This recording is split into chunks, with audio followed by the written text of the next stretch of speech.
La izquierda que ya no sirve. Ideas para recuperar el norte. Parte 6. Ningún poder histórico ha sido derrotado únicamente desde arriba o, por decirlo en términos algo más gráficos, echando un pulso al poder previamente existente.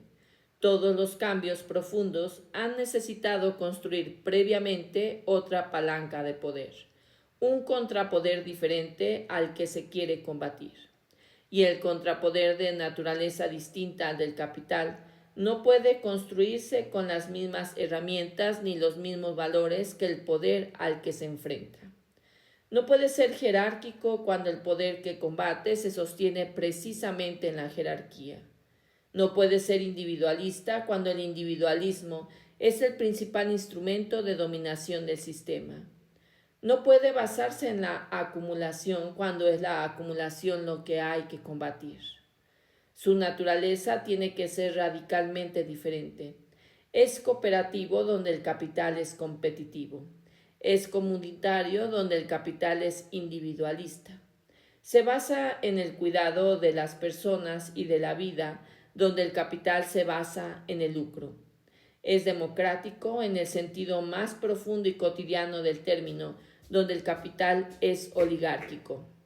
No busca el sometimiento del adversario, sino la construcción de una mayoría que haga el modelo dominante insostenible por la simple evidencia de que existe algo mejor. Este es el tipo de poder que la historia demuestra que puede ganar a largo plazo, porque no depende de los recursos que el capital controla, sino de algo que el capital no puede comprar ni destruir completamente: la convicción de que otro modo de vivir es posible y la voluntad de construirlo. Es el poder que nace del sentido común de una especie que sabe, cuando pensar con libertad lo que necesita para vivir bien.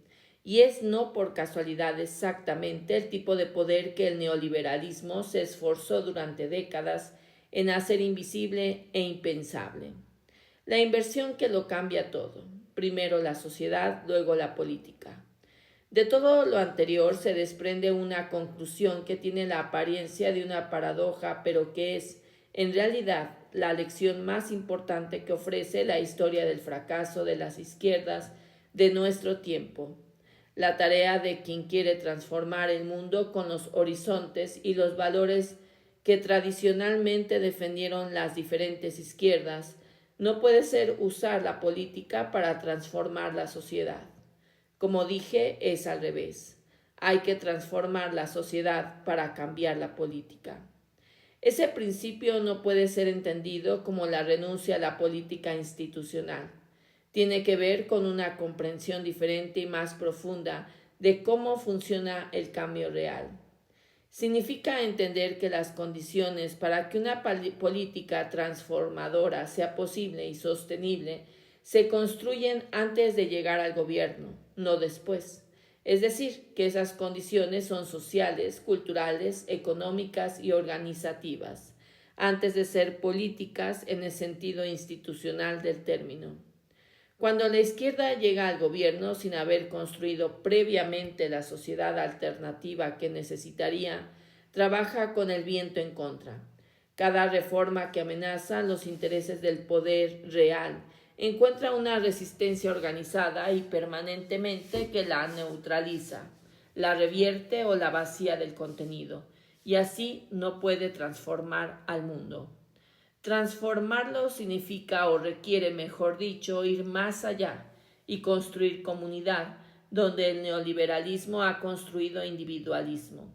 Tejer redes de solidaridad y cooperación dentro del mercado ha impuesto competencia, crear experiencias concretas de otro modo de organizar la producción, el cuidado, la energía, la información, que demuestren en la práctica que el mundo alternativo no es una utopía, sino una práctica y una posibilidad real. Significa construir un relato que conecte la experiencia cotidiana de la gente con las causas estructurales de sus problemas, que dé nombre a lo que se siente, pero que no se sabe cómo decir, que señale el horizonte sin prometer el paraíso.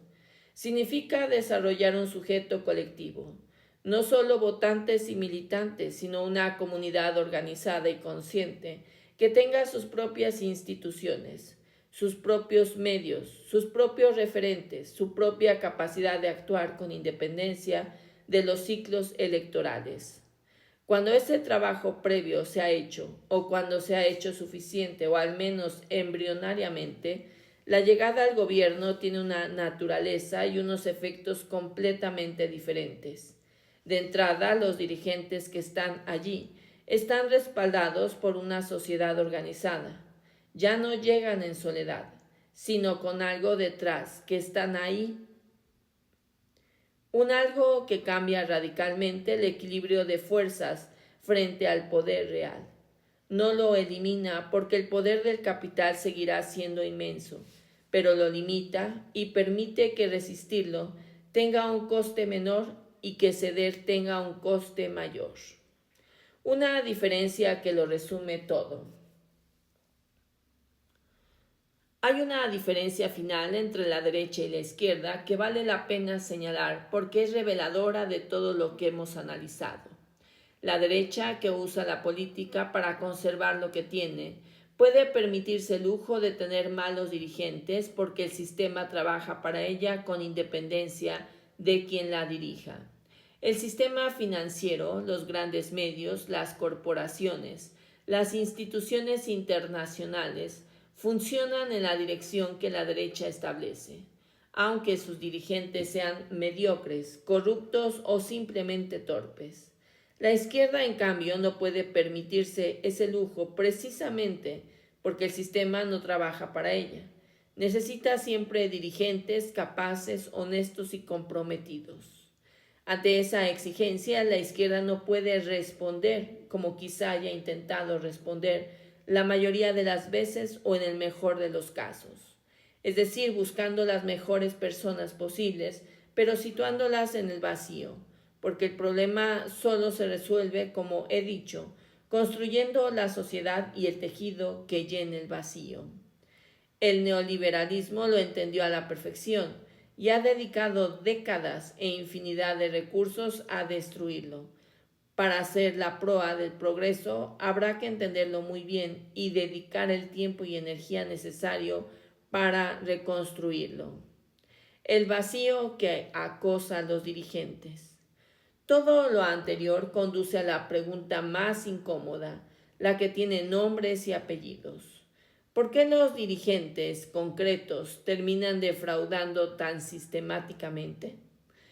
Porque Alex Tsipras firmó en julio del 2015, exactamente una semana después del referéndum, en que el 61% de los griegos rechazó las condiciones del Troika, un acuerdo con una condición aún más dura que las rechazadas. ¿Por qué Tony Blair, que llegó en el poder en el 97 con la más amplia mayoría laborista de la historia, terminó llevando al Reino Unido a la guerra de Irak junto a George W. Bush y construyendo el New Labour como un proyecto de gestión eficiente del capitalismo financiero para acumular después una fortuna considerable asesorando a gobiernos y corporaciones de dudosa reputación democrática? ¿Por qué el Gerhard Schröder precarizó el mercado laboral alemán con sus reformas Hartz y terminó su carrera como consejero de Gazprom y defensor público de Vladimir Putin, incluso tras la invasión de Ucrania? ¿Por qué Francois Hollande, que prometió que su adversario sería y era el mundo de las finanzas, terminó su presidencia con un 4% de aprobación, el nivel más bajo de cualquier presidente de la Quinta República?